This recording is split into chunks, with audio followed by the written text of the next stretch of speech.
Welcome back, everyone, to the Deep Dive. We love to get our hands dirty with some fascinating books, and today we're going to be diving into emotional intelligence, Ooh, that's a good one. EQ. So we're going to be looking at Travis Bradberry's book, Emotional Intelligence Habits.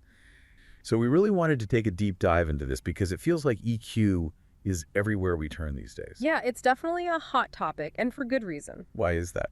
Well, one of the things that really fascinates me about emotional intelligence is that, unlike IQ, it's not fixed. It's something that you can actually develop.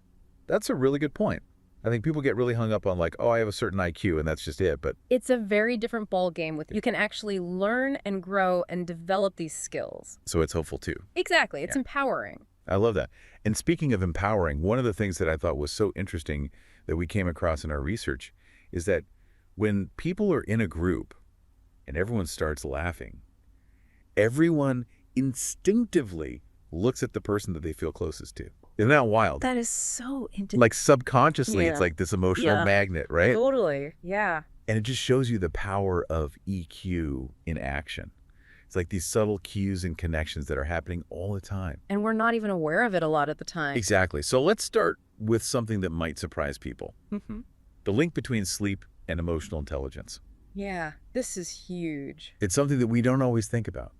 But the research is really clear that being sleep deprived, it actually impairs your emotional intelligence more than being slightly intoxicated, more than being drunk. Yeah, and the YouTube source is talking about how sleep deprivation, it really affects your prefrontal cortex, which is like the command center. The CEO of your brain, right? Yeah, for decision making, for regulating your emotions, for all that good stuff. And so when you're not getting enough sleep, Things start to go haywire. it's like everything's a little bit out of whack. And then on the flip side, when you are sleep deprived, the amygdala, which is the part of the brain that processes fear and, all those big emotions, it goes into overdrive. So it's like a double whammy. It's like a recipe for disaster. Yeah, you're not thinking clearly and your emotions are all over the place. Right. So basically, if you're tired, you're going to be way more reactive to things, less able to kind of handle challenging situations with grace and composure. It all makes sense now. Yeah. All those times I was sleep deprived and just not feeling myself. Exactly.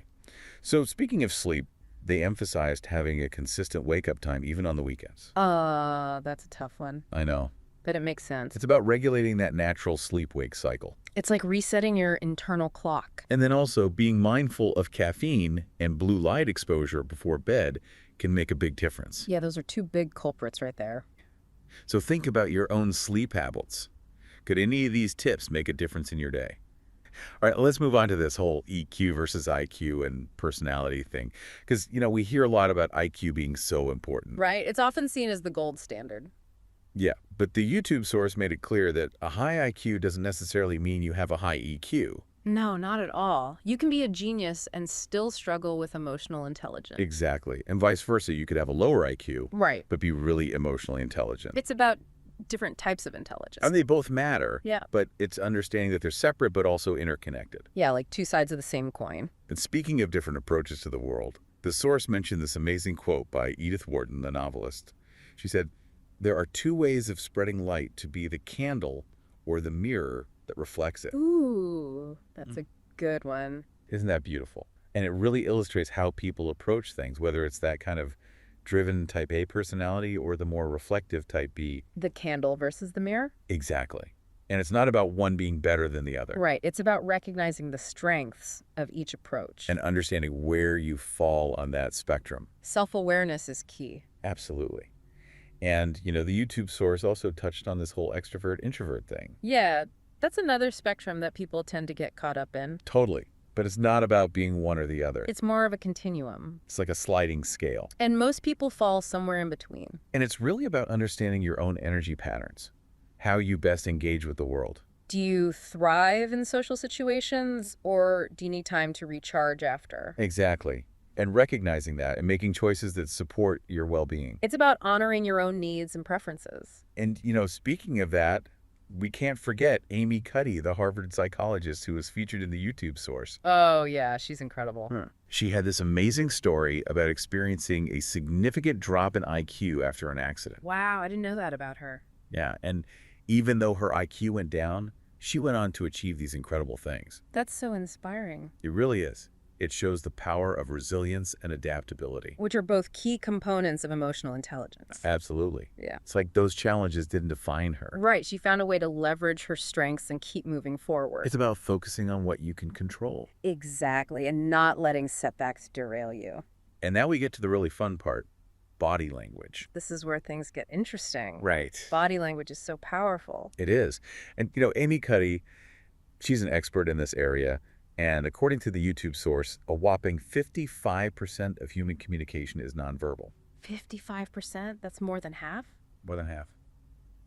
So what we're saying with our words is actually less important than how we're saying it. It's like our bodies are constantly sending these messages whether we're aware of it or not. It's a whole other language we're speaking. Like a secret code. And if you can crack that code, it can be incredibly powerful. Totally.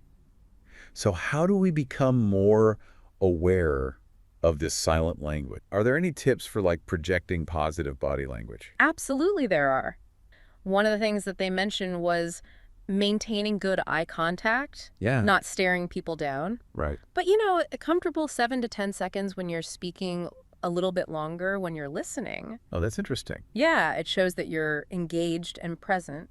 It makes the other person feel heard. Exactly. What about other cues that we're really listening, nonverbal cues? Well, think about things like leaning and slightly nodding to show that you're understanding, asking clarifying questions. Oh, yeah. All of those subtle actions really show that you value the other person's perspective. So active listening. Exactly. And then there's this fascinating thing called mirroring. Mirroring. Yeah, have you ever heard of that? I have, but I never really thought about it as an EQ skill. Yeah, well, it is. It's about subtly reflecting the other person's body language, which can really foster a sense of connection and rapport.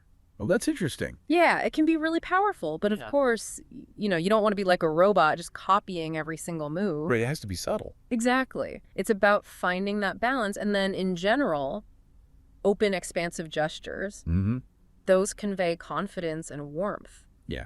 As long as they're appropriate for the context. Right, you don't want to be over the top. Exactly, right. So it's like we're really decoding this whole other language. So paying attention to our own body language and the signals that we're receiving from others can really elevate our EQ. Absolutely. So let's talk about something that can be a little bit tricky even for people with high EQ conflict. Oh, yeah, conflict. It's inevitable in any relationship, whether it's personal or professional. So true. Even individuals with high EQ, they still face disagreements. Oh, for sure. It's just that how they handle those disagreements is what sets them apart. Yeah, so it's not about avoiding conflict altogether. Right. It's about developing those skills to manage it effectively. Exactly. It's like having a toolkit for navigating those choppy waters. And what's interesting is that the research from Columbia University, they found that strong conflict resolution skills can actually predict career advancement. Oh, wow. It's a valuable asset. It makes sense when you think about it. Right.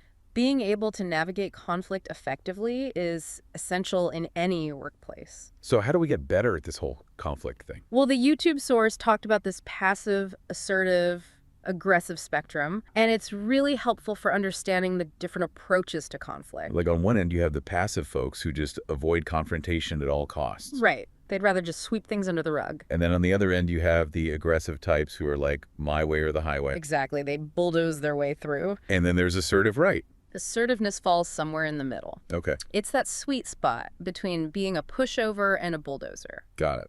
It's about advocating for your own needs and perspectives while also respecting the needs and perspectives of the other person. It's like finding that balance again. Exactly. So how do we put assertiveness into practice?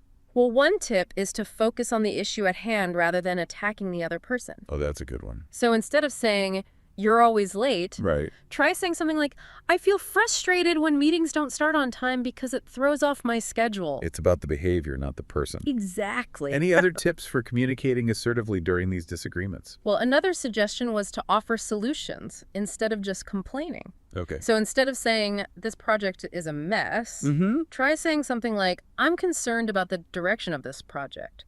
I think we need to revisit our goals and create a more detailed timeline. What are your thoughts? It's like taking ownership. Exactly. And being proactive. Yeah. It shifts the energy from complaining to problem solving. I love that. And the source material even gave a specific phrasing example. Oh, really? Yeah, they suggested replacing the word but with and to foster collaboration. Oh, that's interesting. So instead of saying, I understand your point, P-U-T, Right. try saying, I understand your point, A-D. It's a subtle shift, but it can make a big difference. It really can. It changes the tone from adversarial to cooperative. It's like a magic trick. Speaking of magic, let's talk about maintaining balance, something that can feel very elusive in this always-on world. Balance is essential for well-being and sustainable success. And it's really about creating a life that integrates work relationships, personal growth, and self-care. All of it. And the YouTube source shared the story of Ariana Huffington, Oh, the co-founder of the Huffington Post, who literally collapsed from burnout and injury. it's a cautionary tale. It is. It's a reminder that we can't neglect our well-being. We have to prioritize our health. Eh. So did the source offer any practical tips for creating more balance? Oh, yeah, definitely. One suggestion was to take regular breaks throughout the workday. Okay. And they even mention a specific cycle, 52 minutes of focused work, followed by a 17-minute break. 5 to 17. Yep.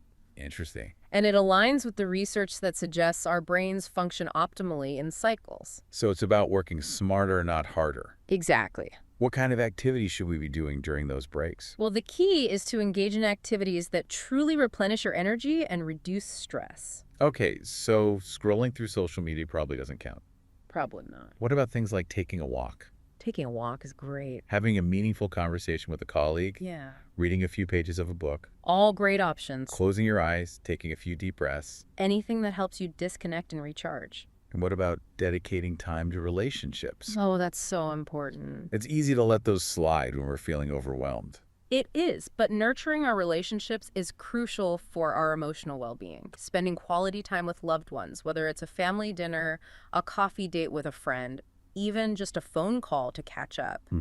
Those connections can provide a much-needed boost. It's about making those connections a priority. Absolutely. So we've covered a lot of ground sleep personality, body language, conflict resolution, the importance of balance. And now let's circle back to the source material, Travis Bradberry's book, Emotional Intelligence Habits. Yes. Let's dive back into that. The Tertulia bookstore listing mentioned that the book includes a code for an online EQ assessment. Oh, that's cool. Yeah.